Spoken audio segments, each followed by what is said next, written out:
Friends, आज हम पढ़ने जा रहे हैं क्लास 12 फिजिक्स का चैप्टर 1 इलेक्ट्रोस्टैटिक का नेक्स्ट पार्ट, जो हम डाइपोल सीरीज पढ़ रहे हैं। इसमें पहले हमने पढ़ा इलेक्ट्रिक डाइपोल क्या होता है, फिर हमने पढ़ा डाइपोल मोमेंट क्या होता है, फिर हमने पढ़ा कि इलेक्ट्रिक डाइपोल पे की वजह से इलेक्ट्रिक फील्ड इंटेंसिटी कितनी जनरेट होती है। तो वहां पे हमने दो डेरिवेशन करे, एक हमने करा एक्सेस लाइन पे और एक हमने करा इक्वेटोरियल लाइन पे, या आप बोल सकते हैं एक्स एक्सिस पे और या क्या बोल सकते हैं वाई एक्सिस पे। ठीक है, इस टॉपिक से रिलेटेड एक और इम्पोर्टेंट डेरिवेशन है आपके एग्जाम्स में और बहुत बार ये भी पूछा जाता है, रिपीट होता है कि जब इलेक्ट्रिक डाइपोल कहां पे रखा हो, एक यूनिफॉर्म एक्सटर्नल इलेक्ट्रिक फील्ड में अगर एक इलेक्ट्रिक डाइपोल रखा है तो क्या इफेक्ट होगा। तो या तो ऐसे पूछ सकता है कि what happened when electric dipole placed in a uniform external electric field, या क्वेश्चन की फॉर्म में कैसे होता है। तो क्वेश्चन भी मैं आपको लिखवा देता हूं क्योंकि बोर्ड एग्जामिनेशन में जो क्वेश्चन आता है इससे तो ध्यान रखना। जब इलेक्ट्रिक डाइपोल किसी एक्सटर्नल इलेक्ट्रिक फील्ड में रखा होता है तो क्या जनरेट करता है, टॉर्क जनरेट करता है। बात समझे, क्या जनरेट करता है, टॉर्क। अभी हम देखेंगे कैसे, बट आप ध्यान रखना ना। या क्वेश्चन की फॉर्म में कैसे बोल सकता है, तो देखो बोर्ड में जो क्वेश्चन आता है कैसे आता है, क्वेश्चन कैसे आता है, write the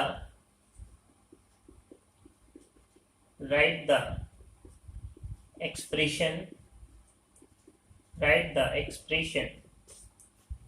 for the torque torque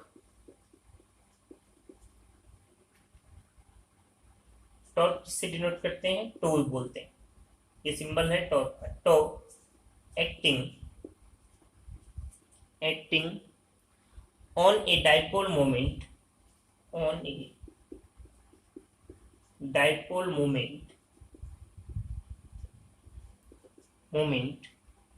p, dipole moment p vector होता है, acting in an external electric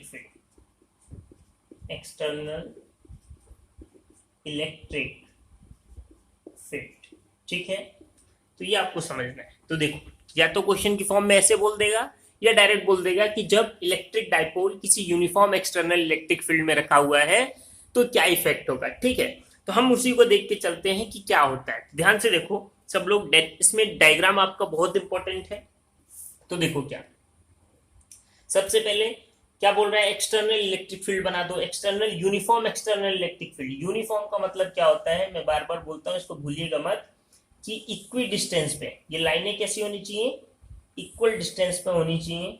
ठीक है, इक्वल डिस्टेंस पे जो लाइनें होती हैं वो क्या कहलाती हैं, यूनिफॉर्म एक्सटर्नल इलेक्ट्रिक फील्ड। ठीक है, डॉटेड बना दें। ठीक है, तो इक्वी डिस्टेंस, दोनों के बीच क्या है, इक्वल डिस्टेंस है सबके बीच में, तो ये क्या कहलाएगी, uniform electric field. Non uniform क्या, जहां पे इक्वल डिस्टेंस ना हो वो क्या कहलाएगी, नॉन यूनिफॉर्म इलेक्ट्रिक फील्ड कहलाएगी। ठीक है, तो ये एक्सटर्नल इलेक्ट्रिक फील्ड है, ये क्या है, एक्सटर्नल इलेक्ट्रिक फील्ड है। इसमें क्या रखा हुआ है, डाइपोल रखा हुआ है। तो डाइपोल रख देते हैं हम लोग, एक डाइपोल रखा है, डाइपोल रख दिया, ये हो गया डाइपोल। ठीक है, इसे मैं बना देता हूं, इसको क्या रखा हुआ है, डाइपोल रखा है हमने, मान लिया डाइपोल ये हो गया हमारा, इस पेन से बना देता हूं। ठीक है, डाइपोल हो गया। डाइपोल पर हम जानते हैं दो चार्ज होते हैं, यहाँ पे मान लो नेगेटिव चार्ज और यहाँ पे क्या हो गया, पॉजिटिव चार्ज हो गया। ठीक है, ये हो गया ना। अच्छा चलो, जो थोड़ा सा और डायग्राम सुंदर बना देते हैं ताकि क्लियर हो एकदम। मान लो ऐसे रखा हुआ है डाइपोल। ठीक है, ये हो गया नेगेटिव चार्ज और ये हो गया आपका पॉजिटिव चार्ज। क्लियर है, हम जानते हैं डाइपोल के बीच की डिस्टेंस जो होती है कितनी होती है, 2a। कहां से आते कितना होगा, 2a। हमने मान लिया एक एंगल पे है, कितने एंगल पे है, थीटा। कितने एंगल पे रखा हुआ है, थीटा एंगल पे रखा हुआ है। अब देखो ध्यान से, अब इस चीज को समझेंगे कॉन्सेप्ट को कि होगा क्या यहाँ पे। तो देखो, आपने इलेक्ट्रिक फील्ड का एक फॉर्मूला पढ़ा था क्या, E इक्वल टू क्या था, F by Q। Force per unit charge क्या होता है, इलेक्ट्रिक फील्ड इंटेंसिटी होती है। इलेक्ट्रिक फील्ड इंटेंसिटी क्या होता है, फोर्स पर यूनिट चार्ज। तो यहां से देखो फोर्स का अगर फॉर्मूला निकालें तो क्या आ जाएगा, QE। क्या आ जाएगा, QE आ जाएगा। ये QE का मतलब क्या है कि अगर कोई चार्ज किसी इलेक्ट्रिक फील्ड में रखा होता है तो दोनों मिलके क्या जनरेट करते हैं, फोर्स जनरेट करते हैं। इस चीज को समझो, अगर कोई चार्ज किसी इलेक्ट्रिक फील्ड में रखा होता है तो दोनों मिलके क्या जनरेट करेंगे, फोर्स जनरेट करेंगे। तो यहाँ पे इस डाइपोल में कितने चार्ज हैं, यहाँ तो दो चार्जेस हैं, एक पॉजिटिव चार्ज और एक नेगेटिव चार्ज। तो यहाँ पे क्या होगा, ये दोनों चार्ज इस इलेक्ट्रिक फील्ड में रखे हुए हैं तो ये क्या करेंगे, फोर्स जनरेट करेंगे। कैसे, तो पॉजिटिव चार्ज पे जो फोर्स होगा, पॉजिटिव चार्ज पे जो फोर्स होगा वो इस डायरेक्शन में होगा। पॉजिटिव चार्ज पे जो फोर्स होता है वो in the direction of electric field होता है, याद रखिएगा इस बात को। तो पॉजिटिव चार्ज पे जो फोर्स लगा, पॉजिटिव चार्ज ने मिलकर जो फोर्स लगाया उसका नाम दे दो अगर F1, तो कितना हो जाएगा, प्लस QE। क्या हो जाएगा, प्लस QE। और in the direction of electric field, positive charge की वजह से जो फोर्स जनरेट होता है वो कौन सी डायरेक्शन में होता है, in the direction of electric field. जैसे ऐसे ही ये नेगेटिव चार्ज की वजह से भी फोर्स लगेगा, कहां पर लगेगा, इधर हो जाएगा इस डायरेक्शन में, इसका नाम दे दो F2। और ये क्या हो जाएगा, माइनस QE। क्या हो जाएगा, माइनस QE। ये क्या होगा, in the opposite direction of electric field. Clear है, बात समझे। अगर वेक्टर की केस में दिखाएंगे तो ये लिखने की जरूरत नहीं है माइनस, बट हम यहाँ पे आपको दिखाना चाहते हैं कि ये पॉजिटिव डायरेक्शन, पॉजिटिव चार्ज है तो इसकी वजह से कहाँ होगा, in the direction of electric field. और नेगेटिव चार्ज की वजह से कहाँ होगा, in the opposite direction of electric field, just उसके रिवर्स। क्योंकि दो अपोजिट फोर्स हो गए, एक पॉजिटिव चार्ज की वजह से और एक किसकी वजह से, नेगेटिव चार्ज की वजह से। क्लियर है सबको, यहां तक बात समझ में आई। देखिए एक एक चीज समझिए, यहाँ पे कॉन्सेप्ट है पूरा, ठीक है। तो हमको पता चल गया कि यहाँ पे क्या हो गए, दो चार्जेस हो गए, ठीक है। अब ये दो चार्जेस कैसे हैं, ध्यान रखो। तो देखो इस चीज को समझो, ये दो चार्जेस कैसे हैं, इक्वल है मैग्नीट्यूड में। पॉजिटिव, इसको पॉजिटिव और नेगेटिव मत लो, मैग्नीट्यूड क्या है इसका, QE, और इसका मैग्नीट्यूड क्या है, QE। दोनों का मैग्नीट्यूड क्या है, पॉजिटिव और नेगेटिव क्या दिखा रहे हैं कि दोनों क्या है, जस्ट अपोजिट डायरेक्शन में, ठीक है। दो फोर्सेस इक्वल हैं और अपोजिट डायरेक्शन में है, तो दोनों क्या हो जाते हैं, कैंसिल हो जाते हैं। क्या हो जाते हैं, कैंसिल। बट यहाँ पे देखो अभी तक जो आपने पढ़ा है उसमें और इसमें अंतर क्या है, मैं एक चीज बताता हूं आपको, देखो ध्यान से समझो इस चीज को। मान लो ये सिचुएशन करके मैं दिखा रहा हूं कि एक डाइपोल है, ठीक है, और इस डाइपोल पे कैसे फोर्स लग रहे हैं। सोचो एक फोर्स ऐसे लग रहा है, ध्यान से देखना सब लोग, एक डाइपोल है, एक फोर्स ऐसे लग रहा है इस डायरेक्शन में, ठीक है। उसके जस्ट नीचे एक फोर्स कहां लग रहा है, इस डायरेक्शन में लग रहा है, ठीक है। तो क्या होगा, अगर ये दोनों फोर्स का मैग्नीट्यूड सेम है तो दोनों फोर्स एक दूसरे को क्या कर देंगे, कैंसिल आउट कर देंगे। इस बॉडी पे कोई इफेक्ट आएगा, इस बॉडी पे कोई भी इफेक्ट नहीं आएगा। जहां पे है ये बॉडी वहीं पे रह जाएगी, ये बॉडी क्या होगी, मूव नहीं होगी, ना मूव होगी ना रोटेट होगी। क्लियर है बात समझे। इस टाइप की फोर्स को क्या बोलते हैं, बैलेंसिंग फोर्स। क्या बोलते हैं, बैलेंसिंग फोर्स। क्योंकि इसने डायरेक्ट इसको क्या कर दिया, जहां पे ये एक्ट कर रहा था, जैसे इस पॉइंट पे मान लो एक्ट कर रहा है ये फोर्स, उसी के जस्ट अपोजिट डायरेक्शन में उसी पॉइंट के साथ दूसरा फोर्स एक्ट कर रहा है। तो दोनों फोर्सेस ने एक दूसरे को कैंसिल कर दिया और नेट फोर्स कितना आया, 0 आया, और ये बॉडी कुछ भी रोटेशन नहीं करेगी। बट अगर ये डाइपोल है या कोई भी ऑब्जेक्ट है, इसके एक पॉइंट पे ऐसे फोर्स लग रहा है और एक पॉइंट पे ऐसे फोर्स लग रहा है, ठीक है, बात समझे। अब क्या हुआ, उस वाले केस में और इस वाले केस में अंतर क्या है, वहां पे दोनों फोर्सेस का लाइन ऑफ एक्शन जो है वो क्या है, सेम है। क्या है, सेम। लाइन ऑफ एक्शन मतलब जहां पे एक्ट कर रहे हैं दोनों फोर्सेस का लाइन ऑफ एक्शन क्या है, सेम। अगर किसी बॉडी पे टू अपोजिट फोर्सेस अप्लाई हो रही हैं और दोनों फोर्सेस का लाइन ऑफ एक्शन सेम है तो दोनों फोर्सेस का नेट फोर्स तो कितना आएगा, 0। उसमें कोई टेंशन वाली बात ही नहीं है। दूसरी बात, वो बॉडी कहीं भी डिस्प्लेस नहीं होगी, जैसा है उसी पोजीशन में रहेगी। बट जैसे ही उन दोनों फोर्सेस का लाइन ऑफ एक्शन आपने चेंज कर दिया तो क्या होगा, ये वाला फोर्स क्या करेगा, इसको ऊपर ले जाने की कोशिश करेगा और ये वाला फोर्स क्या करेगा, इसको नीचे ले जाने की कोशिश करेगा। क्लियर है। यहां पे भी फोर्स इक्वल एंड अपोजिट ही है, बट क्या चेंज हो गया, यहाँ पे लाइन ऑफ एक्शन चेंज हो गया, इस फोर्स का लाइन ऑफ एक्शन यहाँ है और इस फोर्स का लाइन ऑफ एक्शन यहाँ है। तो ऐसे केस में होगा क्या, देखो ऐसे केसेस में क्या होगा, ये वाला फोर्स इसको नीचे ले जाएगा और ये वाला इसको ऊपर ले जाएगा, मतलब ये बॉडी ऐसे क्या होगी, रोटेट हो जाएगी। क्लियर है, बात समझे। अब देखो ये फोर्स ऊपर ले जा रहा है, ये फोर्स नीचे ले जा रहा है, तो आप करके देख सकते हो इससे। तो ये बॉडी क्या होगी, कहीं मूव नहीं होगी, बट क्या होगी, ऐसे अपने एक्सेस के साथ साथ क्या हो जाएगी, रोटेट हो जाएगी। क्लियर है, पूरी कहानी समझ में आई, बात समझे।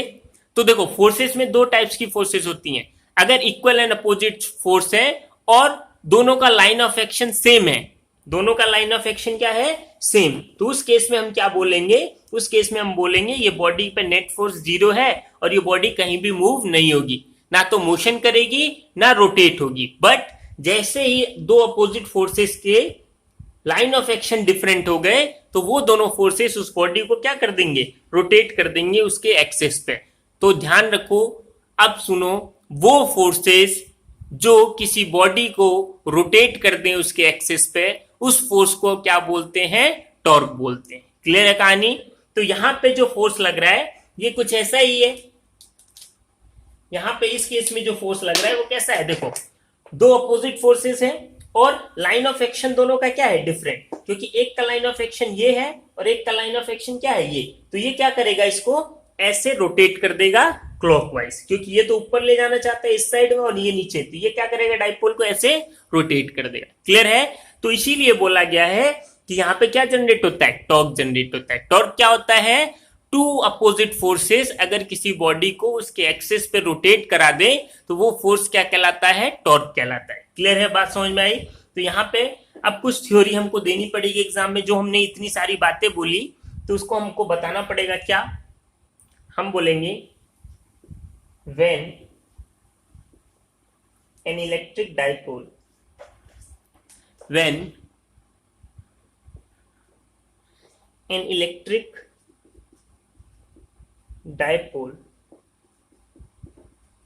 अब लिखना है इसको, और देखो डेरिवेशन आता है इसलिए मैं पूरा लिखा रहा हूं। when an electric dipole placed in a uniform external electric field, uniform external electric field, ठीक है, then there is two forces applied, क्या होगा, टू फोर्सेस अप्लाइड होगा ऑन द डाइपोल, क्लियर है बात। जैसे ही हमने इसको क्या रखा, इस डाइपोल को यूनिफॉर्म एक्सटर्नल फील्ड में रखा तो इस डाइपोल पे दो फोर्सेस अप्लाई हुए। क्यों, उसका रीजन मैंने बताया, क्योंकि देखो E इक्वल टू क्या होता है, F/Q, और यहां से फोर्स क्या आएगा, QE। मतलब कोई भी चार्ज अगर एक एक्सटर्नल इलेक्ट्रिक फील्ड में होता है तो दोनों मिलके क्या जनरेट करते हैं, फोर्स जनरेट करते हैं। यही केस यहाँ पे हुआ, यहाँ पे दो चार्ज है, पॉजिटिव चार्ज ने भी जनरेट करा और नेगेटिव चार्ज ने भी जनरेट करा। हाँ, डायरेक्शन इंपॉर्टेंट है, तो क्योंकि ये तो फिक्स है कि एक पॉजिटिव एक नेगेटिव है तो दोनों अपोजिट होगा, बट किधर होगा, तो ध्यान रखना पॉजिटिव की वजह से हमेशा क्या कहाँ होता है, force in the direction of electric field होता है। क्लियर करना, क्योंकि सेकंड चैप्टर में यूज होगा ये। पॉजिटिव की वजह से कहाँ होता है, in the direction of electric field, और नेगेटिव की वजह से कहाँ होता है, in the opposite direction of electric field. अब यहाँ पे F1 फोर्स की बात करें, F1 कितना आया, प्लस QE आया, और ये कौन सी डायरेक्शन में आया, in the direction of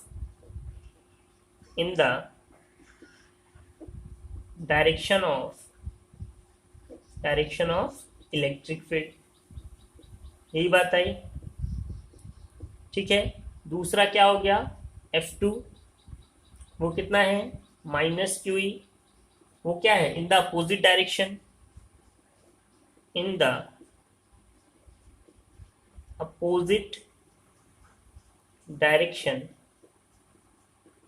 of electric field, यही बात हुई, ठीक है। यही सब केस चल रहा है, बात समझ में आई सबको। अब देखो क्या, ये चीज तो हो गई। अब जो दूसरी बात, ये दोनों फोर्स क्या है, इक्वल है मैग्नीट्यूड में, और पॉजिटिव नेगेटिव क्या दिखा रहा है कि दोनों क्या है, अपोजिट डायरेक्शन में। तो दो इक्वल और अपोजिट फोर्सेस अगर हैं तो नेट फोर्स कितना आएगा, जीरो। नेट फोर्स तो जीरो आ जाएगा, ठीक है। सो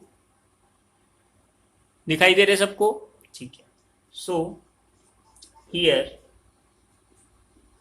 to equal and opposite forces applied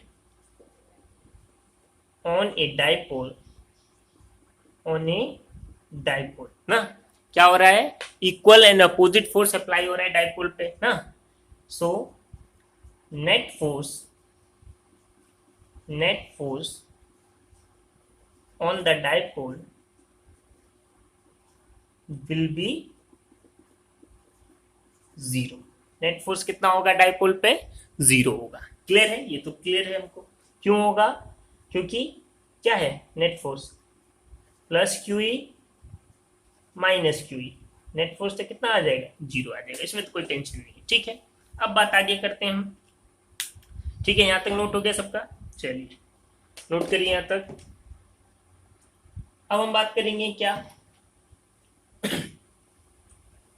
तो डायग्राम को रहने देते हैं क्योंकि जरूरत पड़ेगा, ठीक है। ये हटा देते हैं, डायग्राम की जरूरत पड़ेगी हमको। यहां तक कहानी हो गई। देखिए बहुत इंपॉर्टेंट डेरिवेशन है और नेक्स्ट चैप्टर में भी इसका यूज होगा, ठीक है। तो हमको अभी तक पता चल गया क्या, कि नेट फोर्स जो आएगा वो क्या आएगा, जीरो। बट यहाँ पे मैंने वही बोला, अभी इतना समझाया आपको, क्या नेट फोर्स जीरो होने से मतलब नहीं है, क्या हियर, ये सब लिख देता हूं मैं आपको ताकि क्लियर रहे। क्या लिखेंगे, here both forces are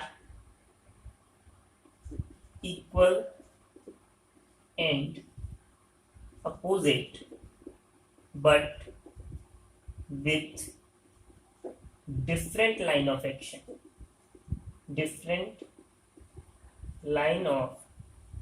action, so they meet couple.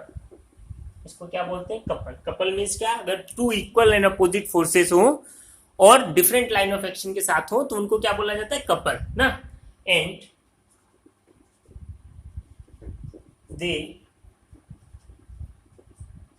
Rotate the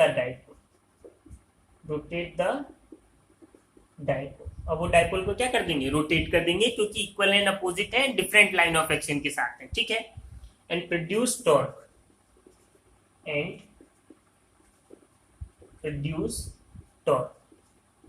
ठीक है। अभी तक जो पूरी कहानी पढ़ी वो किस बारे में, ये समझने के लिए पढ़ी कि टॉर्क कैसे जनरेट हुआ। तो अब तक पता चल गया सबको कि टॉर्क जनरेट कैसे हुआ, ठीक है। अब बात ये आती है कि जो क्वेश्चन, ये तो पहला चीज हो गया जो हमको देखना है, कि अगर कोई आपसे पूछे कि what is the effect when an electric dipole placed in a uniform electric field, तो क्या होगा। तो क्या होगा, पूरी कहानी आई तो क्या होगा, वहां पे टॉर्क जनरेट होगा और वो टॉर्क इसको क्या करेगा, रोटेट कर देगा डाइपोल को इसके एक्सिस पे। मान लो ये डाइपोल है तो इसको ऐसे रोटेट करेगा। कैसे रोटेट करेगा, क्लॉकवाइज डायरेक्शन में। क्यों, क्योंकि पॉजिटिव इधर ले जा रहे हैं, नेगेटिव इधर, टॉर्क है। और कैसा होगा, क्लॉकवाइज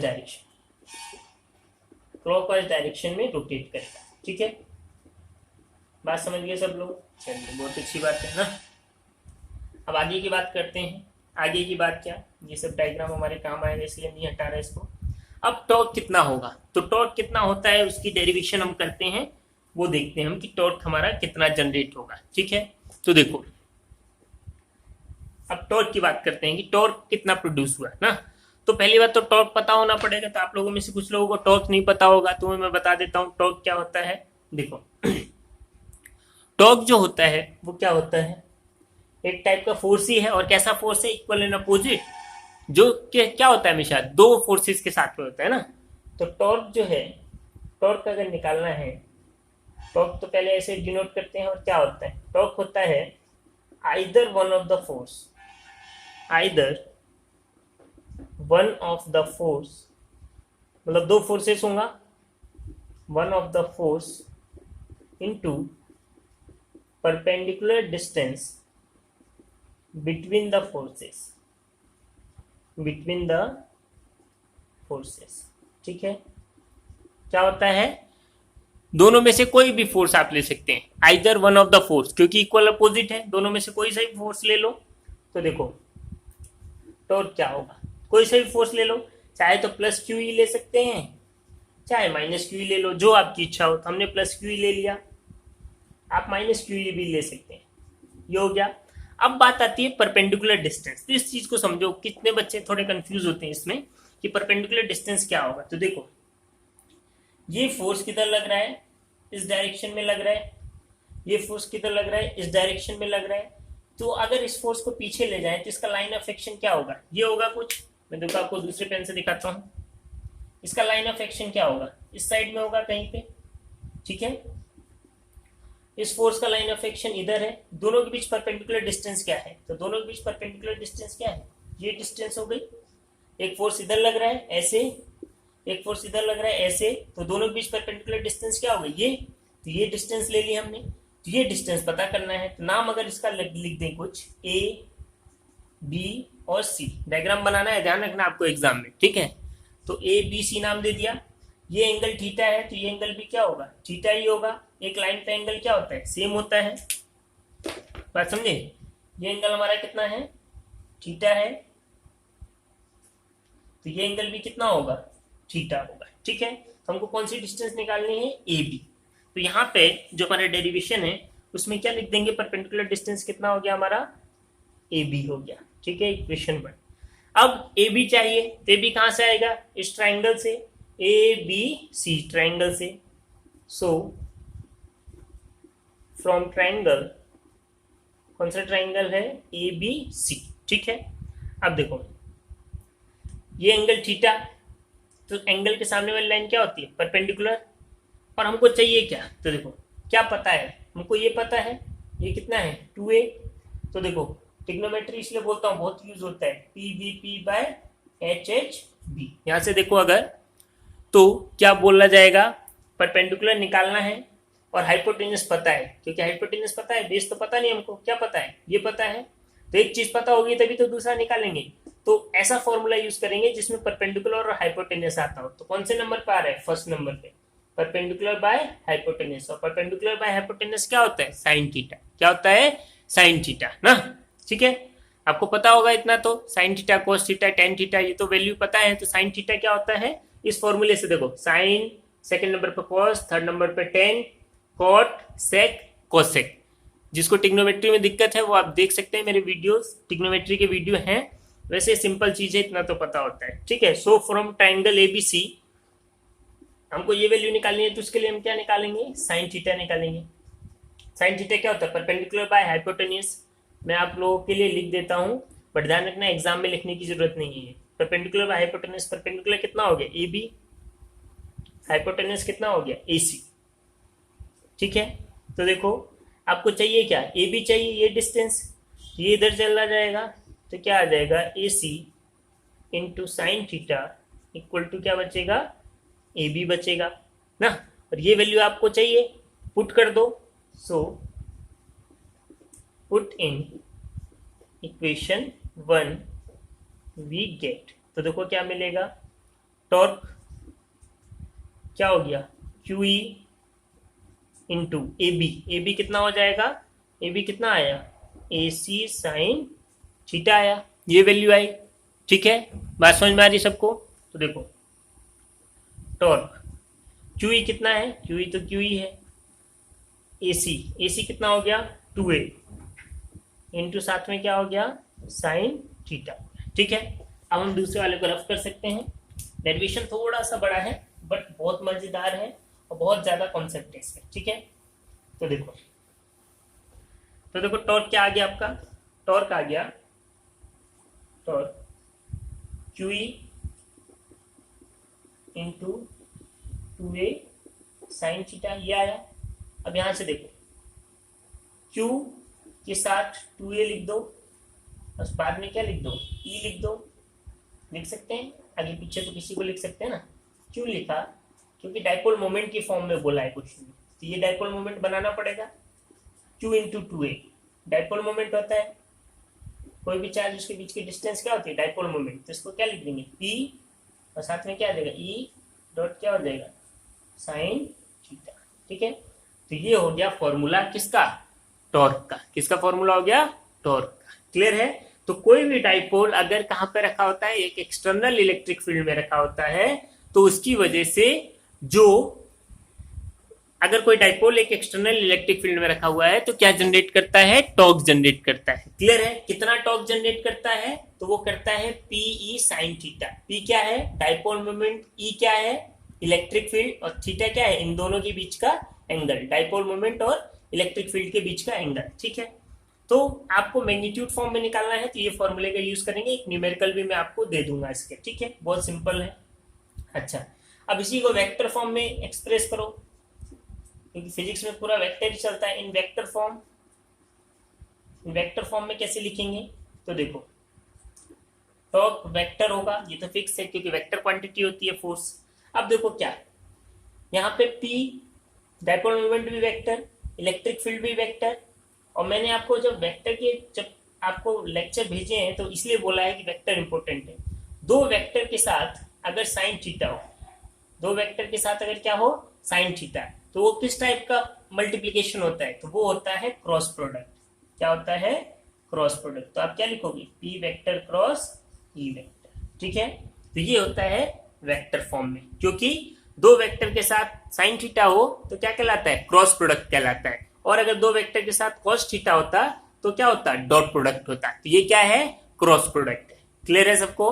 तो वेक्टर फॉर्म में ऐसे रिप्रेजेंट करते हैं इसको। ठीक है, उम्मीद करता हूं आपको समझ में आया होगा। और बहुत इंपॉर्टेंट डेरिवेशन है, ध्यान रखना, आपकी क्लास 12 बोर्ड एग्जामिनेशन के लिए बहुत ही ज्यादा इंपॉर्टेंट है। और जो बच्चे प्रिपरेशन कर रहे हैं नीट वगैरह के लिए, उनके लिए नेक्स्ट चैप्टर में भी ये बहुत इंपॉर्टेंट आएगा, बहुत काम में आएगा। ठीक है, इसलिए बहुत अच्छे से इसको देखिएगा और खुद से एक बार प्रैक्टिस जरूर करिएगा। न्यूमेरिकल आते हैं तो इस छोटे से फॉर्मूले पे आते हैं। पी साइन थीटा पे, पी क्या है, डाइपोल मोमेंट, ई इलेक्ट्रिक फील्ड है, साइन थीटा इन दोनों के बीच का एंगल है। और आपको ये दे देगा और पूछेगा टॉर्क कितना जनरेट हुआ, तो वो आप निकाल सकते हैं। न्यूमेरिकल में आपको सेंड कर दूंगा। ठीक है, तो आप इसको प्लीज, अच्छा लग रहा है तो लाइक करिए, शेयर करिए और सब्सक्राइब जरूर करिए। ठीक है, आज के लिए थैंक यू।